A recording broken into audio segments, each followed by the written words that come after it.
Chapter 28. An Unfortunate Lily Maid. "Of course you must be Elaine, Anne," said Diana.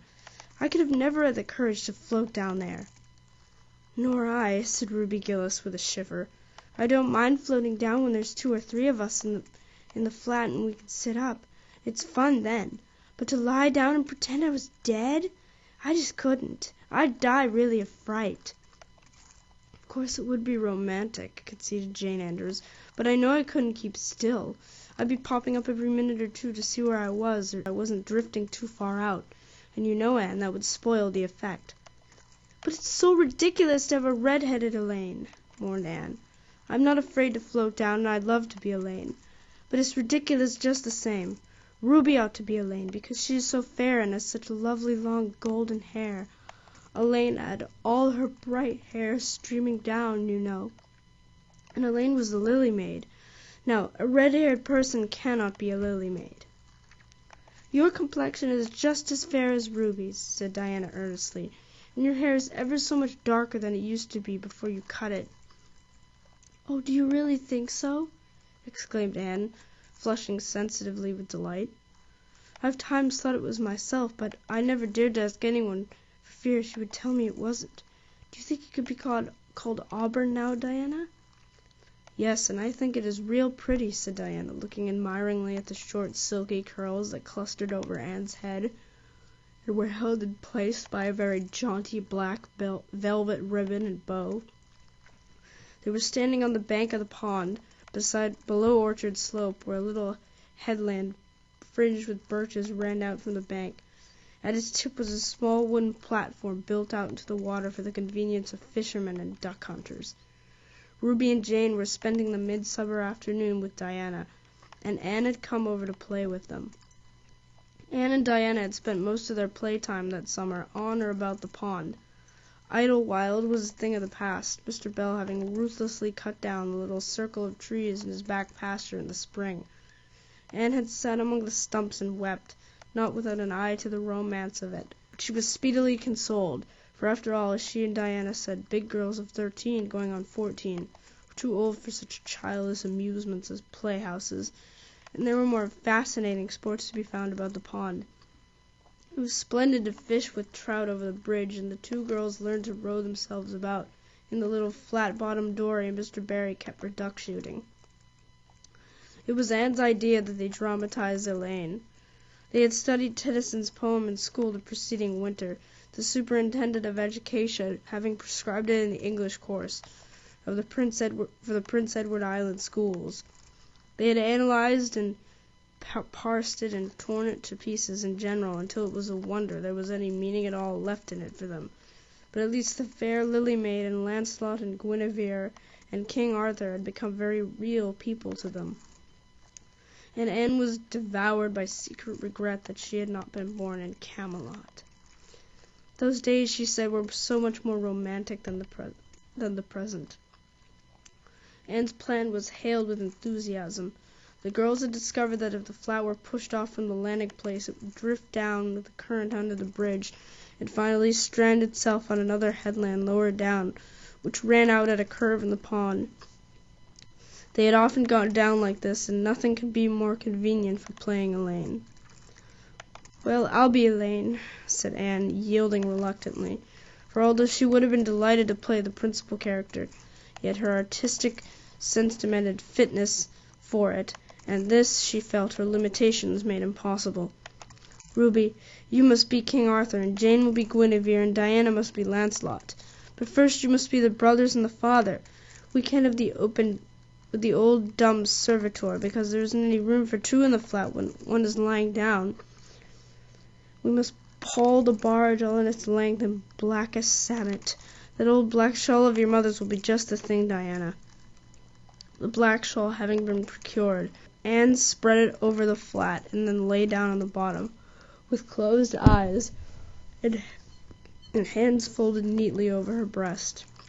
"Oh, she does look really dead," whispered Ruby Gillis nervously, watching the still, white little face under the flickering shadows of the birches.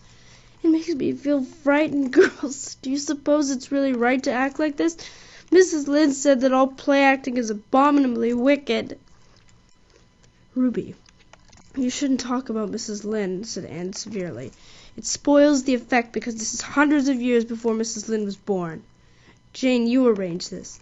It's silly for Elaine to be talking when she's dead. Jane rose to the occasion. Cloth of gold for coverlet there was none, but an old piano scarf of yellow Japanese crepe was an excellent substitute.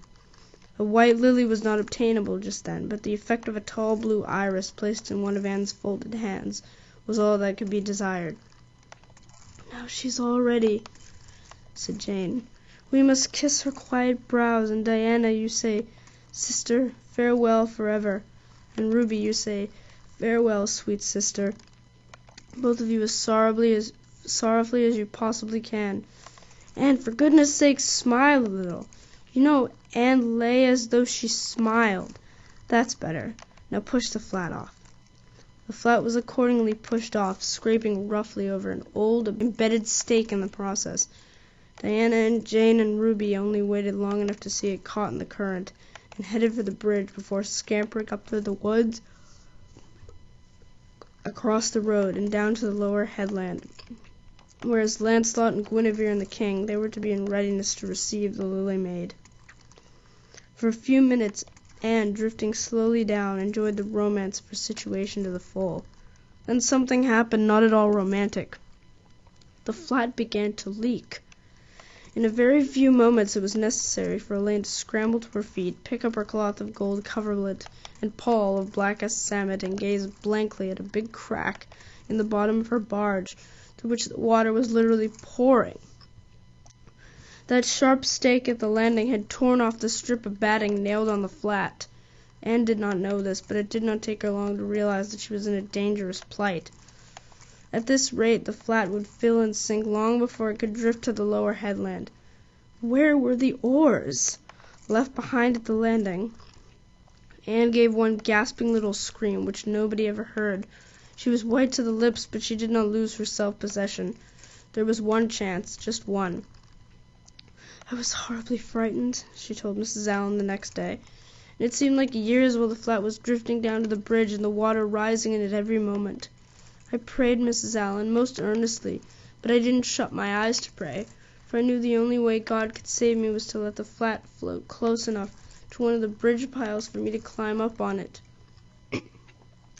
You know the piles are just old tree trunks, and there are lots of knots and old branch stubs on them. It was proper to pray, but I had to do my part by watching out, and right well I knew it. I just said, Dear God, please take the flat close to a pile, and I'll do the rest over and over again. Under such circumstances, you don't think much about making a flowery prayer, but mine was answered, for the flat bumped right into a pile for a minute, and I flung the scarf and the shawl over my shoulder and scrambled up on a big providential stub. And there I was, Mrs. Allen, clinging to that slippery old pile with no way of getting up or down. It was a very unromantic position, but I didn't think about that at the time. You don't think much about romance when you have just escaped from a watery grave. I said a grateful prayer at once, and then I gave all my attention to holding on tight, for I knew I should probably have to depend on human aid to get back to dry land. The flat drifted under the bridge and then promptly sank in midstream. Ruby, Jane, and Diana, already awaiting on the lower headland, saw it disappear before their very eyes, and had not a doubt but that Anne had gone down with it. For a moment they stood still, white as sheets, frozen with horror at the tragedy. Then, shrieking at the tops of their voices, they started on a frantic run up through the woods, never pausing as they crossed the main road to glance the way of the bridge. Anne, clinging desperately to her precarious foothold, saw their flying forms and heard their shrieks. Help would soon come, but meanwhile her position was a very uncomfortable one. The minutes passed by, each seeming an hour to the unfortunate Lily Maid. Why didn't somebody come? Where had the girls gone? Suppose they had fainted, one and all. Suppose nobody ever came. Suppose she grew so tired and cramped that she could hold on no longer. Anne looked at the wicked green depths below her, wavering with long, oily shadows, and shivered. Her imagination began to suggest all manner of gruesome possibilities to her. Then, just as she thought she really could not endure the ache in her arms and wrists another moment, Gilbert Blythe came rowing under the bridge in Harmon Andrew's dory. Gilbert glanced up and, much to his amazement, beheld a little white, scornful face, looking down on him with big, frightened, but also scornful gray eyes. "Aunt Shirley! How on earth did you get there?" he exclaimed. Without waiting for an answer, he pulled close to the pile and extended his hand. There was no help for it. Anne, clinging to Gilbert Blythe's hand, scrambled down into the dory, where she sat, drabbled and furious, in the stern, with her arms full of dripping shawl and wet crepe. It was certainly extremely difficult to be dignified under the circumstances. "What has happened, Anne?" said Gilbert, taking up his oars. "We were playing Elaine," exclaimed Anne frigidly, without even looking at her rescuer, "and I had to drift down to Camelot in the barge. The flat. The flat began to leak, and I climbed out on the pile. The girls went for help. Will you be kind enough to row me to the landing?" Gilbert obligingly rowed to the landing, and Anne, disdaining assistance, sprang nimbly on shore. "I'm very much obliged to you," she said haughtily as she turned away. But Gilbert had also sprung from the boat and now lay a detaining hand on her arm.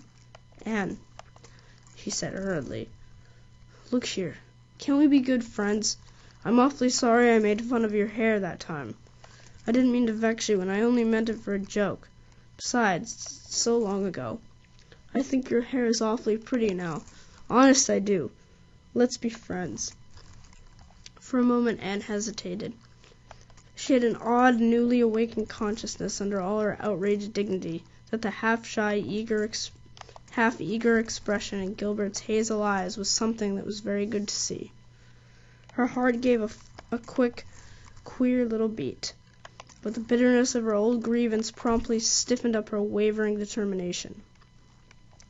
That scene of 2 years before flashed back into her recollection as vividly as if it had taken place yesterday. Gilbert had called her carrots and had brought about her disgrace before the whole school. Her resentment, which to other and older people might be as laughable as its cause, was in no whit allayed and softened by time, seemingly. She hated Gilbert Blythe.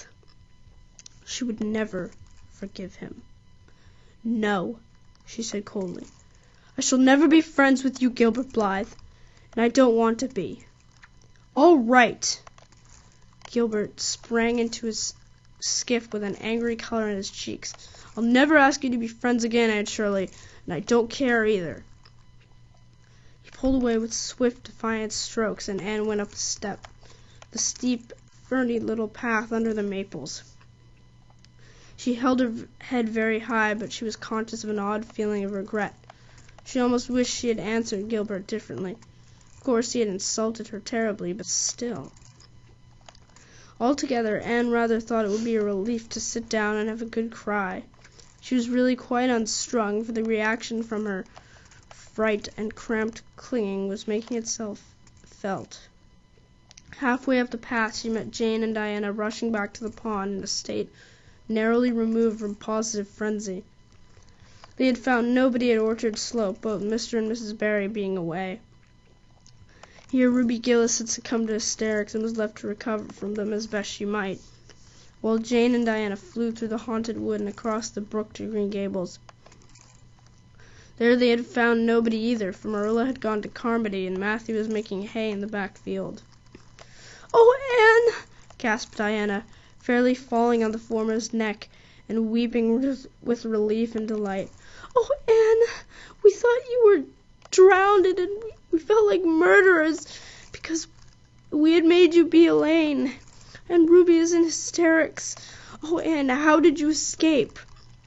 "I climbed up on one of the piles," explained Anne wearily, "and Gilbert Blythe came along in Mr. Andrew's dory and brought me to land." "Oh, Anne, how splendid of him! Why, it's so romantic," said Jane, finding breath enough for utterance at last. "Of course you'll speak to him again after this." "Of course I won't," flashed Anne, with a momentary return of her old spirit. "And I don't want ever to hear the word romantic again, Jane Andrews. I'm awfully sorry you were so frightened, girls. It is all my fault. I feel sure I was born under an unlucky star. Everything I do gets me or my dearest friends into a scrape. We've gone and lost your father's flat, Diana, and I have a presentiment that we'll not be allowed to row in the pond anymore." Anne's presentiment proved more trustworthy than presentiments are apt to do. Great was the consternation in the Barry and Cuthbert households when the events of the afternoon became known. Will you ever have any sense, Anne?" groaned Marilla. "Oh, yes, I think I will, Marilla," returned Anne optimistically.